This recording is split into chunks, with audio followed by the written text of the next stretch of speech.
बोली ने बतिया कीली न गे कैसा न होलौ फीलिंग गे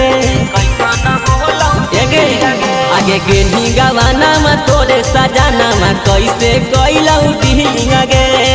रहल हल अधूरा के छौड़ी बनल हलौ जातारा मोर भातारा याला कतारा करे रतिया मेरा खतारा मोर भातारा याला कतारा करे रतिया मेरा खतारा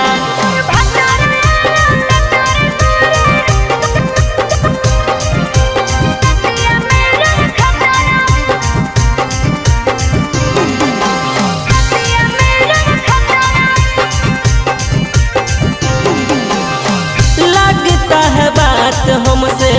कुछ तो छुपाती हो ससुरा के बात सच सच नहीं बताती हो सच नहीं बताती सुन की कहियो छोड़ा तोरा है अपन परेशानी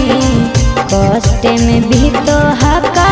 हमारो जवानी आगे हही बधाई करेले बियाह उमर हलौ 17 मोर भातारा याला कतारा करे रतिया मेरा खतारा मोर भातारा याला कतारा करे रतिया मेरा खतारा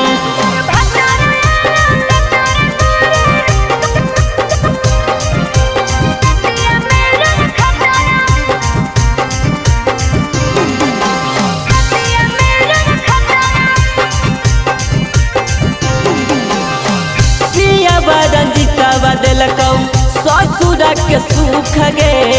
खिल गेल चेहरा छौड़ी बन गेल लूक गे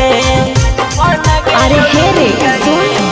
की कहियो प्यारे रोशन बतिया हंसा चरे रात भर करो हका पलम चमचरे